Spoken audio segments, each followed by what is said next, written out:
I was in the country somewhere some years ago in the office of a president.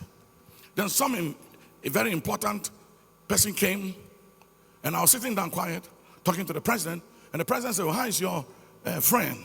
He said, oh, I don't deal with him anymore. I said, why? He said, you know, Mr. President, I don't like people taking advantage of you. And this guy, he goes around using your name to get favor and everything. I don't like that. So I decided to just cut him off. He said, is that so? I said, yeah. I just sat there and I said, wow, this is how people destroy others. And I knew for whatever reason that the president was not deep to realize that he was being poisoned and used against an innocent person. And I prayed and I said, God, in the day that anyone anywhere is appointed to betray me, whoever they are, let them be disadvantaged. And let the relevant they seek to have elude them. And in the process of time, let it slip out of their hands. Say yes. Say yes. Hey! Kadula Kasalama Dalasit.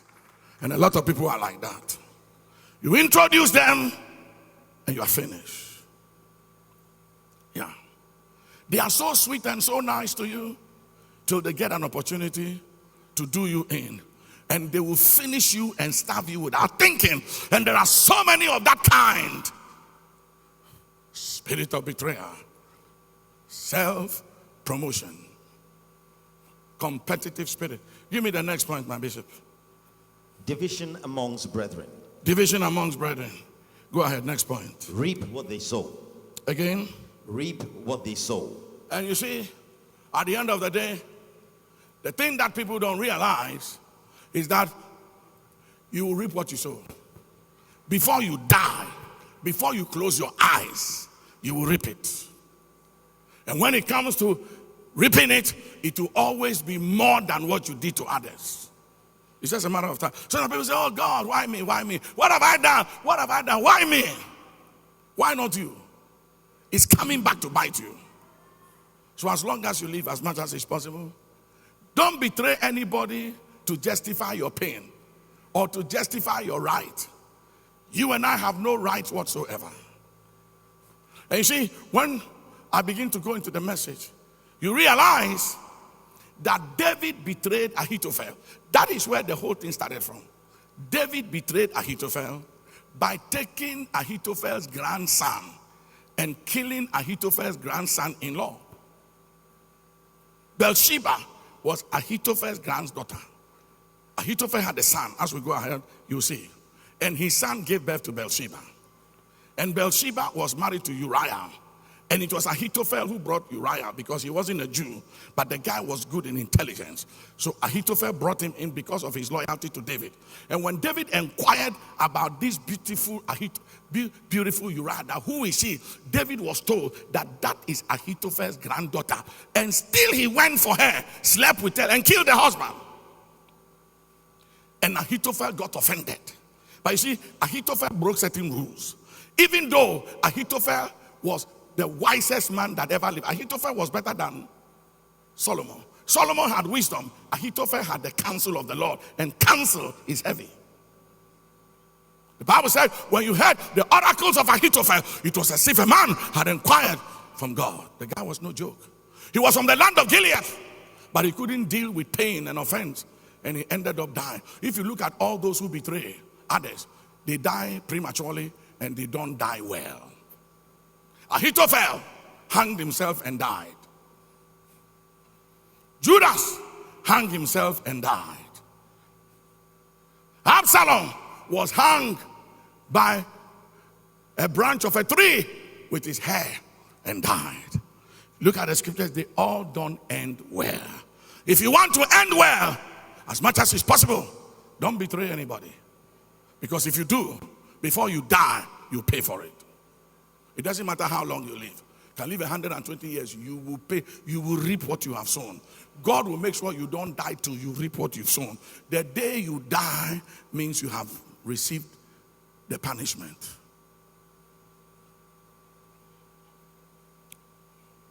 Mercy me die, wabotan su, metu mi bu, mercy niye, namini.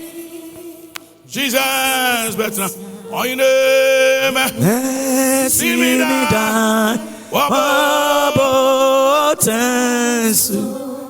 Insuritwa. Mesuro. Every makumetu. Hey, see me die. Wabo tanido. Namini Jesus bet now. My faith is big. Oh, nothing else but Jesus' blood and righteousness. I dare not trust the sweetest flame, but only lean on Jesus' name.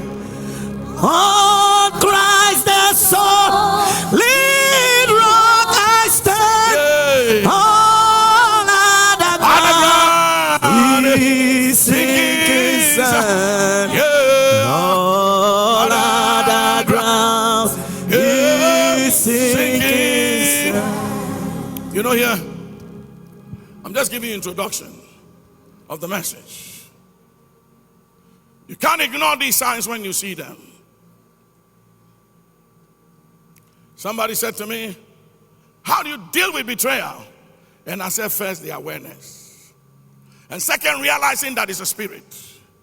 And number three, that it can use anybody. And number four, especially those you've helped the most.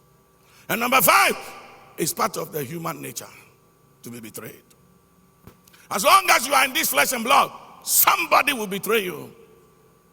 And it's always those you love the most and you care about the most. They will betray you so you can feel the pain, the pinch, and the wound to break you. When an enemy betrays you, you can handle it. The other day, David said something very powerful. Look at Psalm 55 from verse 12. From verse 12 to 15, Psalm 55. For it was not an enemy that reproached me. You see, this is what makes it painful. Painful. And you see, David was the one who started the whole thing. No? He betrayed Ahithophel. But you see, David was also so good that he knew what to do. Ahithophel didn't pray. Absalom didn't pray, but David prayed. David was a president of the state of Israel. He had an army. He had reserve troops. He could have released the reserve troops to go after Ahithophel and kill Absalom, but he didn't. He resorted into prayer and said, oh Lord, turn the counsel of Ahithophel into foolishness. And decided he wasn't going to go after them. He wasn't going to depend on the arm of flesh, but prayer. There is something about praying, even when you are guilty and in violation and you are down. David prayed and God gave him the upper hand. Ahithophel didn't pray because he thought he was right. Hey, Absalom didn't pray because all of them justified their offense and thought they were right. And God said, because you ignored me and you ignored the fact that vengeance is mine and I will punish it. Because you ignore me, I will not avenge you. And David said, God, I've erred. I'm in violation, but I still acknowledge you. I still recognize the fact that vengeance is yours. And God said, because you did that, I will avenge you. And the man who didn't kill, who didn't cause adultery, the two of them died. And the man who violated the law of God rather lived. You see, hear me. When it comes to this God, he has his ways. He has his ways of doing things. And if you ignore his ways and you try to make sense of God with your head, you are in trouble. We can never make sense of God because God is a spirit. Kutala hasata. Ayalanda kusind kifanda kuwan asandi kun kilei tukulu salahasa. Don't even try it. With all your PhD and your masters, don't try it. You don't stand a chance. Go ahead. For it was not an enemy that reproached me. He said it wasn't an enemy. Then I could have borne it. He said if it was an enemy, I could handle it. Neither was it he that hated me that did magnify himself. He said it wasn't somebody who didn't like me, resented me, don't like me. Then I can understand. Then I would have hid myself from him. Yeah. But it was thou. He said, A man my equal. He said, it was thou. You see, when David said a man my equal, it means that this dude was no joke. Because David was a king. He was a priest. He was a prophet. He was a man after God's own heart. So when he called somebody his equal, it must tell you the depths the person carried and who the guy was. This guy, Ahithophel, was no joke. He's the great-grandfather of Solomon. He was no joke. He said, a man, my equal, had the same status like me. He was my counselor. Go ahead and listen. My equal, my guide, my acquaintance. David said, you guided me. I sat in counsel for you for guidance. That was how heavy and deep this man was. This dude was no joke. Go ahead. We took sweet counsel together. He said, you and I sat in counsel. We took sweet counsels together. Go ahead. And walked unto the house of God in company. We went to church together. I never went to church without you. We were in company. We went to the house of God together. We fellowship together. We were as one. Go ahead. Let death seize upon them. So David said, God, I know I'm in violation. I've known an heir. But this guy, Ahithophel, and my son, they must not go unpunished. Let death seize on them fast. Let them be finished. Go ahead. And let them go down quick into hell. He said, God, I want them not to go slowly, but quick. Someone say quick. For wickedness is in their dwellings and among them. He said there is wickedness in their dwellings. Dwellings, wickedness. As for me, I will call upon God, and the Lord shall save me. You see what he did? You see what he did? This guy was no dumb. He was no dummy. He was the president. He could deploy the army, the security intelligence, the reserve troop. But he said, me, I won't use the arm of flesh. If I use the arm of flesh, because I'm already in violation, they will say I'm using my power. So God, you are the only one I can depend on. On this matter, I need you. And you know what God did? God defeated Ahithophel's counsel. That the guy, as good as he was, the Bible said for 40 years, he never gave David a counsel that did not work. And for this time, there was a guy who came to David and said, David, I've seen your pain and all that you are into. I want to join you and help you to fight your son and Ahithophel. And David said, don't join me today. What I'm dealing with, being with me won't help me. But I want you to go and join my son Absalom. And tell my son Absalom that you are on his side and you are with him. And you are not for his father.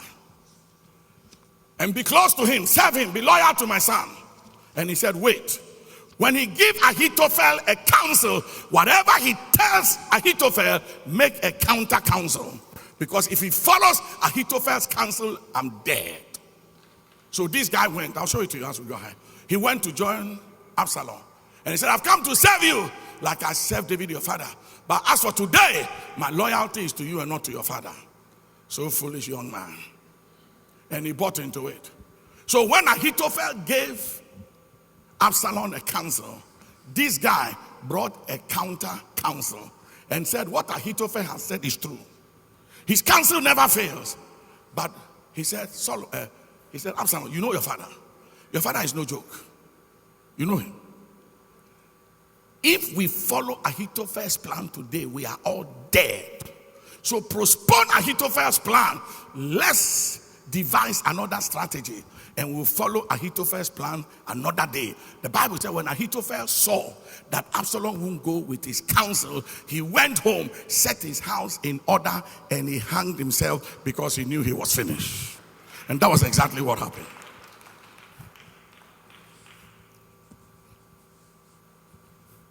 David realized that there come a time in all of our lives when the arm of flesh fails. And at that time and moment, you and I need to deploy the Most High.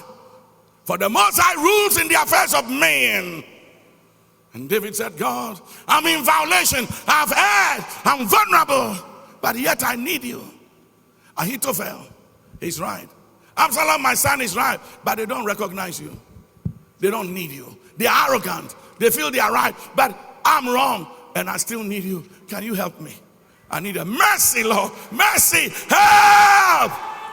And God said, whosoever shall call upon my name, I'll respond.